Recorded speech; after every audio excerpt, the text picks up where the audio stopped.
kekuatan dan mazmurku. Dia gunung batu dan keselamatanku. Hanya padamu hatiku percaya. Kaulah menara dan kota perlindungan.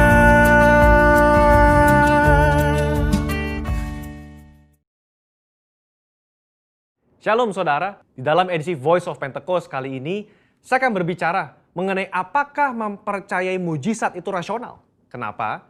Karena sebagian orang Kristen menganggap orang Pentakosta tidak rasional ketika mempercayai mujizat, karunia roh, suara Tuhan, dan juga nubuatan serta hal supernatural lainnya. Mereka menganggap iman yang rasional adalah iman yang tidak bertentangan dengan hukum alam. Apakah benar demikian? Mari kita simak penjelasannya. Untuk itu, kita perlu mengetahui apa itu definisi iman.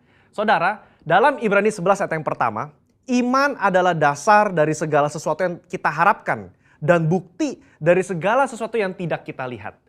Dalam ayat ini jelas ada hubungan nyata antara harapan apa yang kita inginkan dalam kehidupan kita, juga penglihatan. Kita ambil contoh, salah satu pahlawan iman di dalam pasal 11 yaitu Yusuf. Yusuf melihat jauh ke depan bahwa umat Israel akan keluar dari Mesir. Dia minta agar tulang-tulangnya dibawa keluar. Padahal saat itu bangsa Israel masih lama berada di tanah Mesir. Tetapi itulah iman. Iman Yusuf menjadi dasar dari sesuatu yang dia harapkan sesuai dengan janji Tuhan. Dan dia berani berkata-kata. Pembacaan seperti inilah yang ditegaskan oleh umat Pentakosta ketika kita berbicara tentang iman. Bahwa apa yang dialami oleh tokoh Alkitab dapat juga dirasakan dan dialami oleh kita hari ini. Iman Pentakosta bukan hanya pengakuan kognitif semata, tetapi iman yang dihidupi dari hari ke hari. Kita percaya sepenuhnya bahwa Alkitab diinspirasikan Roh Kudus untuk mengungkapkan isi hati Allah kepada manusia. Saya bacakan di dalam Yohanes 14 ayat yang ke-6. Tuhan Yesus berkata, kata Yesus kepadanya, akulah jalan dan kebenaran dan hidup. Tidak ada seorang pun yang datang kepada Bapa kalau tidak melalui aku. Yesus tidak mengatakan bahwa dia akan menunjukkan kita kebenaran. Tapi Yesus sendiri mengatakan bahwa akulah kebenaran itu sendiri. Jadi jika Yesus adalah kebenaran, maka apa saja yang dikatakan oleh dia adalah benar adanya. Dengan demikian, kita dapat percaya kepada dia yang berjanji. Sesungguhnya barang siapa percaya kepadaku, ia akan melakukan juga pekerjaan-pekerjaan yang aku lakukan. Bahkan pekerjaan-pekerjaan yang lebih besar daripada itu. Sebab aku pergi kepada Bapa. Berarti, kalau iman kita kepada Allah yang sanggup berbuat mujizat di Alkitab, kita juga berperilaku dan bertindak bahwa Allah sanggup berbuat mujizat di zaman now. Nah, hal inilah yang kadang menjadi kendala bagi sebagian orang Kristen. Bagi mereka, iman yang rasional adalah iman percaya yang tidak bertentangan dengan hukum alam. Kalau ada mujizat atau hal supernatural terjadi, mereka beranggapan berarti Allah sedang melawan hukum alam yang dibuatnya sendiri. Pemahaman ini dikenal dengan teori deisme. Menurut Dallas Willard, ada dua jenis penganut teori deisme. Deisme asli dan deisme Alkitab. Penganut deisme Alkitab adalah mereka yang mengakui mujizat terjadi di zaman Alkitab.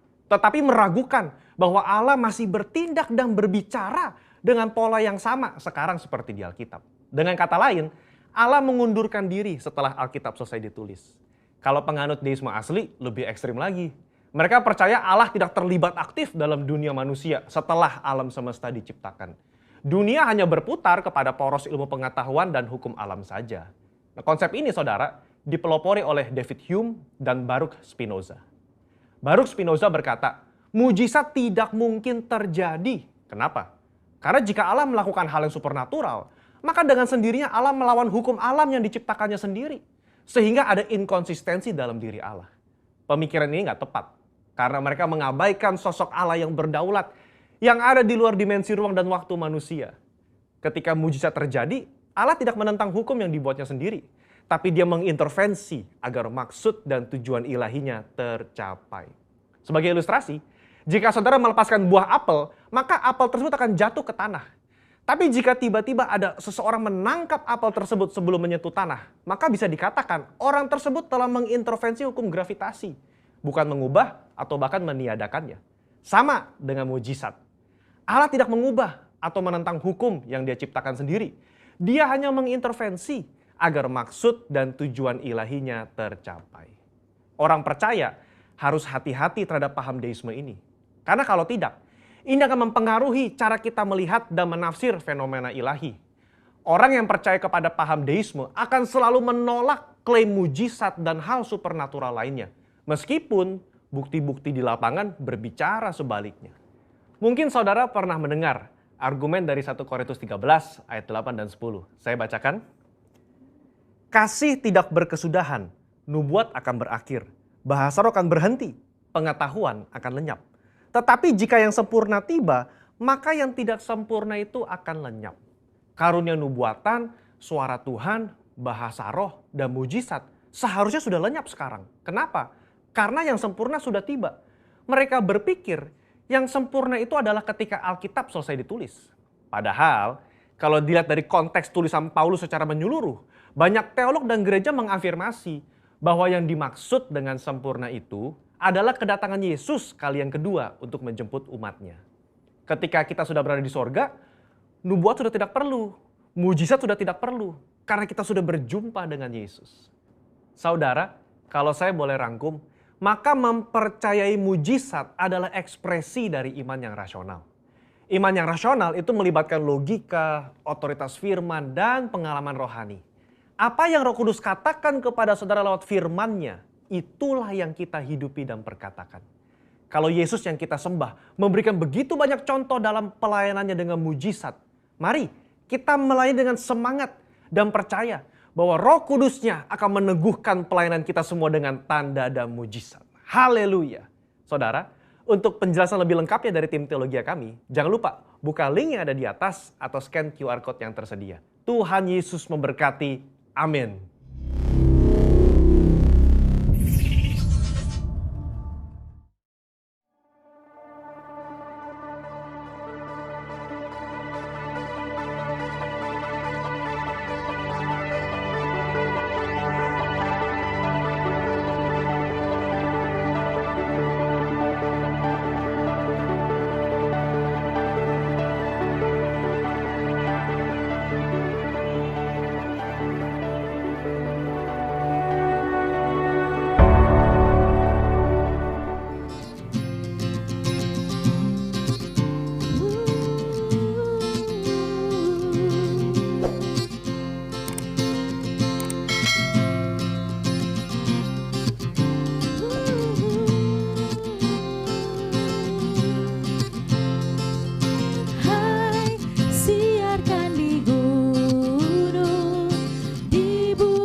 Mari kita sama-sama perkatakan Mazmur 91.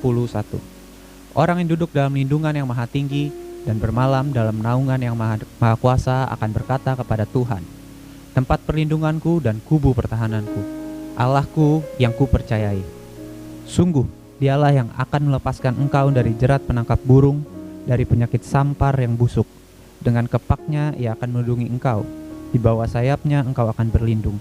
Kesetiaannya ialah perisai dan pagar tembok.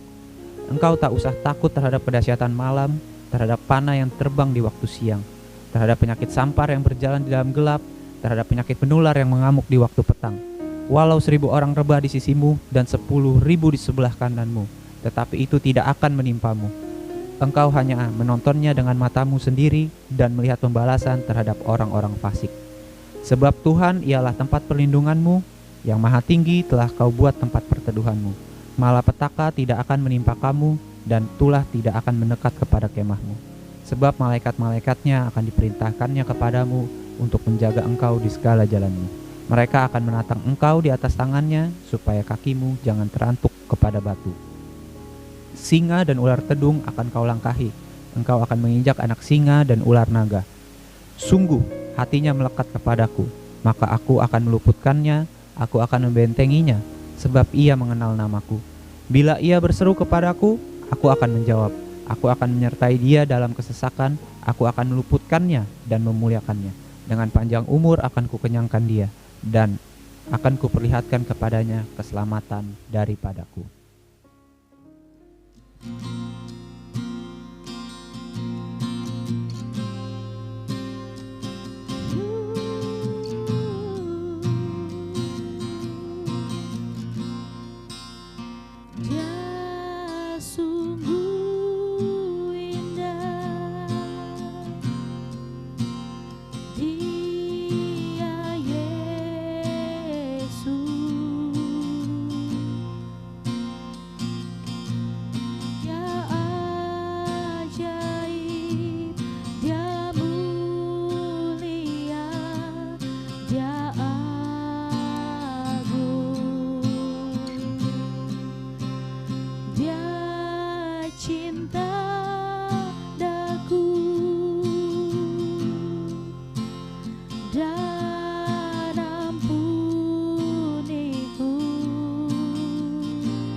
Yesus Raja. Bagi yang mulia ku angkat tanganku, Kau ku puja, ku cinta, ku sembah. Haleluya.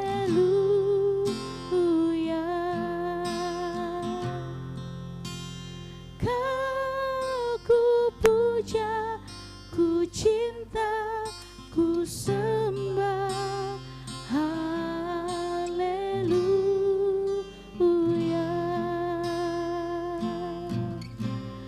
Kau ku puja, ku cinta, ku sembah.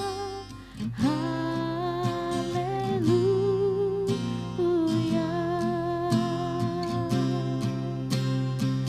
Oh Yesus, terima kasih Tuhan.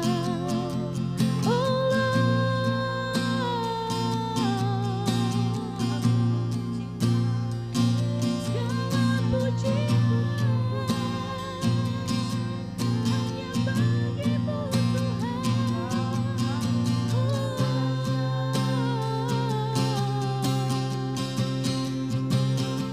Haleluya.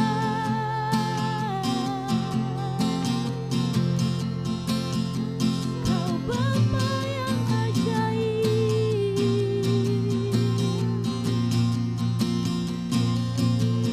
Haleluya. Haleluya.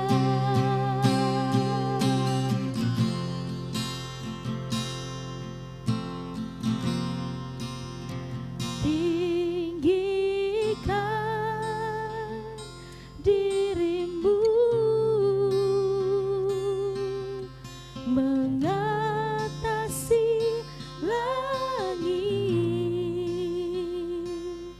kebesaran-Mu Tuhan mengatasi bumi. Tinggikan dirimu mengatasi langit, kemuliaan-Mu Tuhan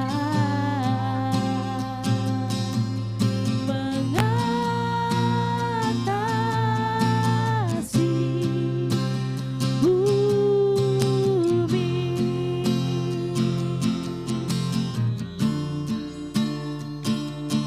Kemuliaan-Mu Tuhan, kemuliaan-Mu,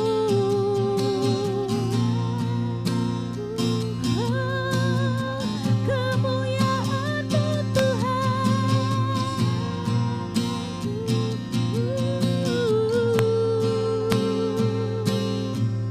mengatasi bumi.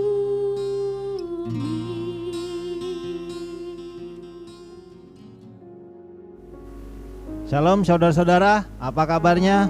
Pasti luar biasa, saya percaya, karena ada Tuhan Yesus yang menyertai kita. Bahkan hingga di akhir tahun 2020 ini, tetap Tuhan Yesus menyertai kita. Amin saudara-saudara, kita sudah di penghujung tahun 2020 ini, dan saya percaya sudah banyak hal yang kita lalui di akhir-akhir ini, dan banyak mujizat, banyak pekerjaan Tuhan yang menyertai kita. Puji Tuhan, pada kesempatan hari ini saya kembali diberikan kepercayaan untuk menyampaikan perenungan firman Tuhan yang diambil dari kitab Yakobus yang memiliki tema sinergi kepercayaan di dalam kehidupan. Hal-hal apa saja yang harus kita lakukan agar ini semua sinergi dalam kehidupan kita, bahwa kita percaya kepada Tuhan, bahwa kita juga melakukan hal ini dalam kehidupan kita sehari-hari.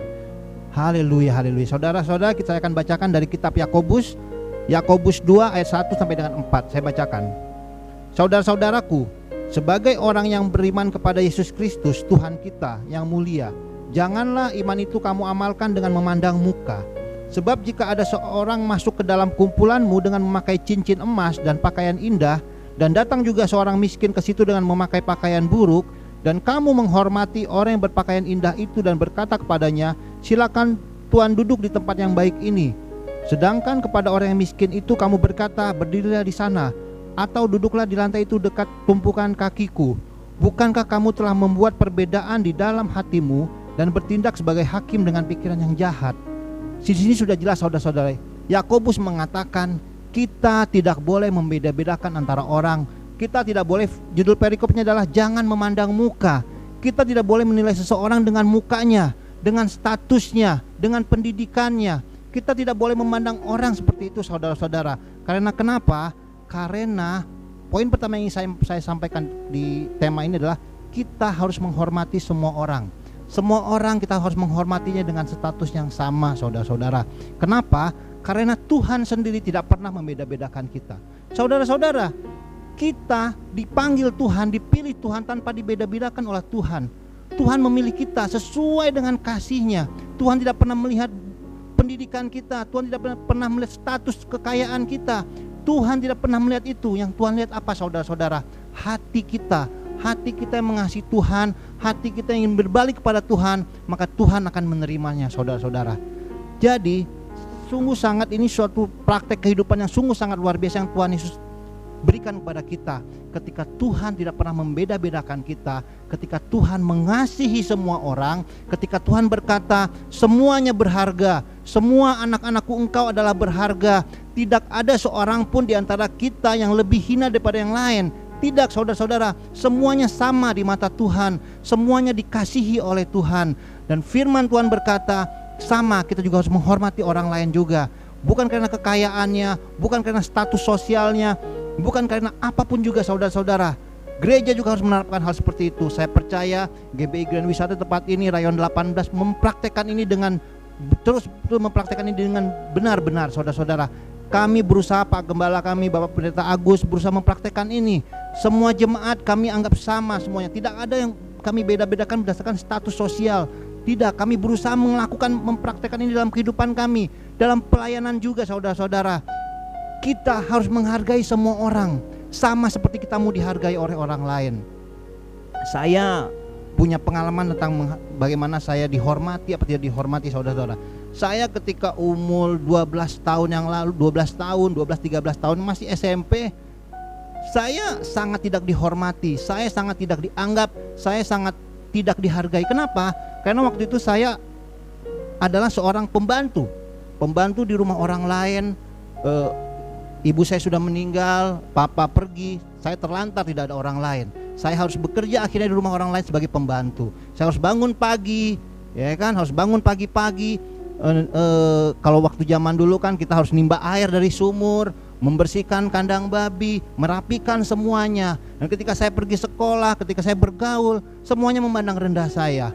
Karena saya seorang pembantu saudara-saudara. Saya tahu rasanya. Bahkan ketika saya menyiapkan firman ini, Tuhan katakan secara jelas, Tuhan tahu rasanya. Tuhan tahu rasanya dikhianati, Tuhan tahu rasanya tidak dihargai ketika Tuhan berjalan ke arah kayu salib itu saudara-saudara. Ketika Tuhan Yesus membanggul kayu salib itu, melakukan itu, Tuhan Yesus tahu rasanya. Tuhan Yesus tahu rasanya, makanya Dia tidak mau ada di antara kita yang melakukan hal-hal itu saudara-saudara. Jangan ada anak-anak Tuhan yang tidak menghormati sesamanya. Kita harus saling menghargai, semuanya kita harus hargai, kita harus hormati. Ada satu cerita, mungkin saudara-saudara sering lihat lah kejadian ini di restoran lah ya kan. Kita ke restoran, ada suami istri dengan seorang anak kecil mungkin, dan mungkin baby sister atau suster lah, atau mbak lah ya, terserah lah ya. Nah, mereka sedang makan bersama-sama. Biasanya kita sering perhatikan adalah ketika suami istri dan anak ini makan, suster sibuk suapin anaknya makan, susternya belum makan kan? Belum, karena dia harus melakukan tugasnya. Ketika ini semua mereka sudah selesai makan, masih ada sisa makanan sisa, baru susternya ikut makan. Itu yang kita sering lihat di kehidupan sehari-hari, bukan begitu saudara-saudara? Bagaimana kalau saya katakan kita rubah ini? Kita rubah ini. Bagaimana caranya kita rubah?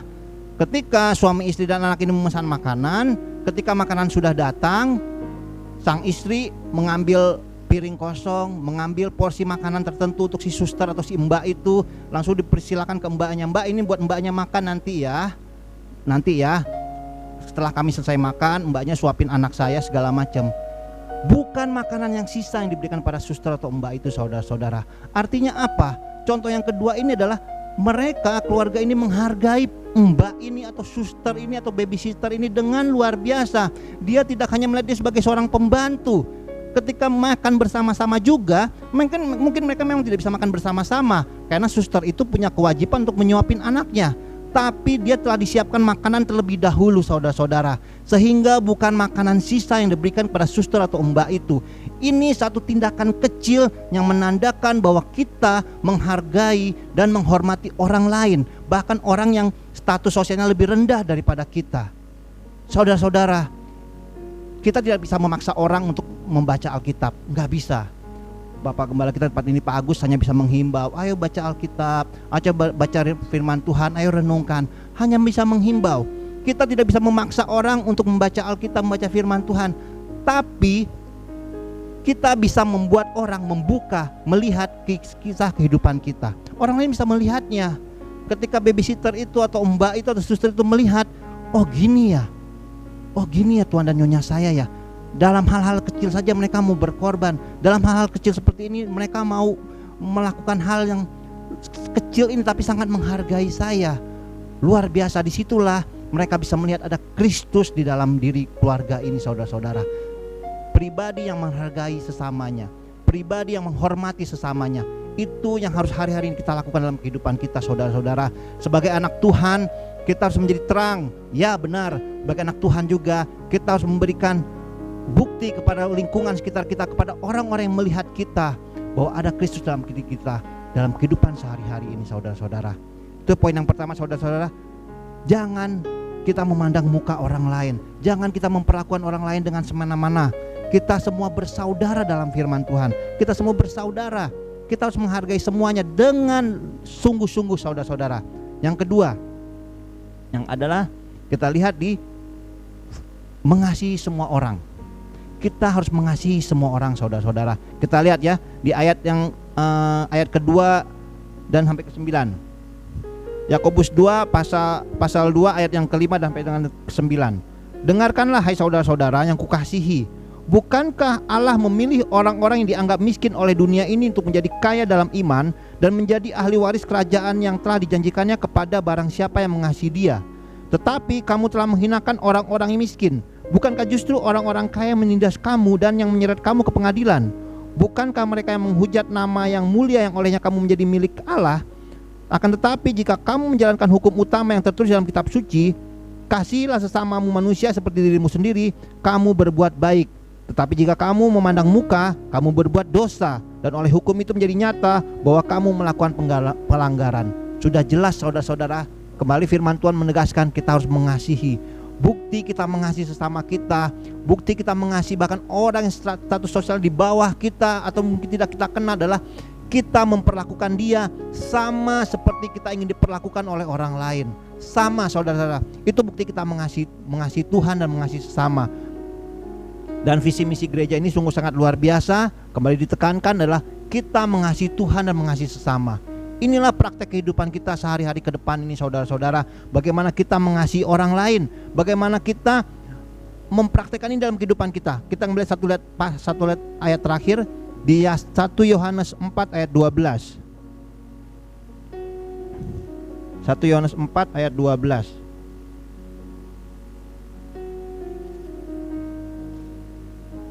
1 Yohanes 4 ayat 12. Tidak ada seorang pun yang pernah melihat Allah, tetapi jika kita saling mengasihi, Allah tetap di dalam kita dan kasih-Nya sempurna di dalam kita. Saudara-saudara, ketika kita ingin kasih Allah sempurna dalam kehidupan kita, kita harus mengasihi sesama kita. Hari-hari ini di masa-masa pandemi COVID-19 ini, kita harus lebih sering mempraktekkan hal ini, saudara-saudara. Mengasihi sesama, mengasihi keluarga kita, mengasihi lingkungan kita, mengasihi orang-orang yang kita kenal. Kita harus mempraktekannya, bukan hanya dengan memberi, tapi dengan kita memberikan dukungan doa mungkin, memberikan dukungan firman mungkin, Kita harus mengasihi. Banyak hal yang bisa kita lakukan dalam prakteknya ini, saudara-saudara. Minta hikmat dari Tuhan. Minta hikmat dari Tuhan. Apa yang harus saya lakukan ya Tuhan? Untuk saya, poin pertama menghormati sesama. Poin yang kedua, mengasihi sesama dengan lebih lagi Tuhan, agar terang Kristus yang ada dalam diri kita, agar kita tidak diselamatkan hanya untuk diri kita sendiri, agar kita bisa menjadi terang bagi sesama kita, agar kita bisa menjadi terang bagi sekitar kita. Saudara-saudara, inilah masanya di masa-masa pandemi ini kita menjadi terang, di masa-masa ini kita menjadi lebih lagi untuk Tuhan, saudara-saudara. Dan sebelum saya mengakhiri ini, saya akan berdoa buat kita, daripada kita semua. Saya berharap firman Tuhan pada hari ini memberikan sesuatu yang baru bagi kita, memberikan suatu hikmatnya lagi yang lebih lagi untuk kita semakin lebih lagi bersama-sama dengan Tuhan, saudara-saudara. Dan di akhir tahun 2020 ini, saya percaya kita tahun-tahun akan depan, tahun 2021, kita akan kembali melihat begitu banyak mujizat Tuhan yang akan Tuhan lakukan dalam kehidupan saudara dan saya. Percaya itu saudara-saudara, percaya, karena Tuhan kita adalah Tuhan yang hidup. Karena Tuhan kita adalah Tuhan yang hidup, tidak pernah Dia meninggalkan kita, dan kita berharga di mata Tuhan. Mari kita tutup mata kita, mari kita berdoa. Tuhan Yesus, terima kasih Tuhan untuk hari ini ya Tuhan. Firman-Mu telah disampaikan ya Bapa. Hamba percaya Tuhan, biar kiranya Roh Kudus yang mengurapi kami semua ya Tuhan, untuk mengerti firman ini dengan lebih lagi ya Bapa.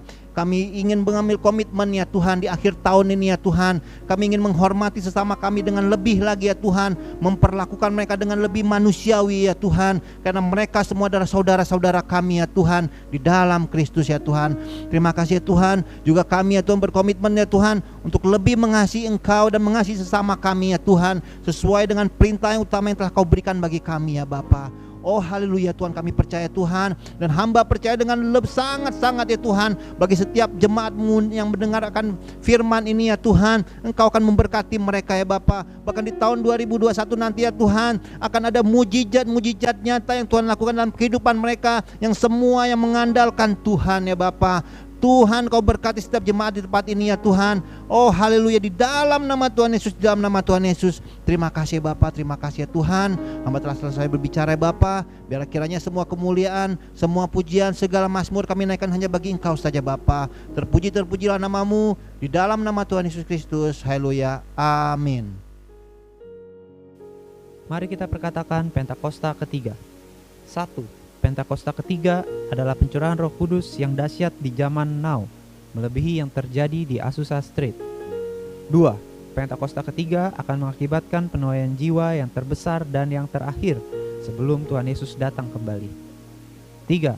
Pentakosta ketiga akan membangkitkan generasi Yeremia, yaitu anak-anak muda yang dipenuhi Roh Kudus, cinta mati-matian kepada Tuhan Yesus, tidak kompromi terhadap dosa, dan akan bergerak untuk memenangkan jiwa. 4. Pentakosta ketiga lahir di Indonesia yang bergerak ke bangsa-bangsa. Gerakan ini dari timur ke barat dan akan kembali ke Yerusalem. 5. Pentakosta ketiga akan memberikan kuasa untuk menyelesaikan amanat agung Tuhan Yesus, dan setelah itu Tuhan Yesus datang kembali. Joy to the world, the Lord is come. Let earth receive her King. Let every heart prepare Him room, and heaven and nature see, and heaven and nature see, and heaven and nature see. Oh, oh. Hai dunia, gembiralah dan sambut Rajamu. Di hatimu terimalah bersama bersyukur, bersama bersyukur, bersama-sama bersyukur.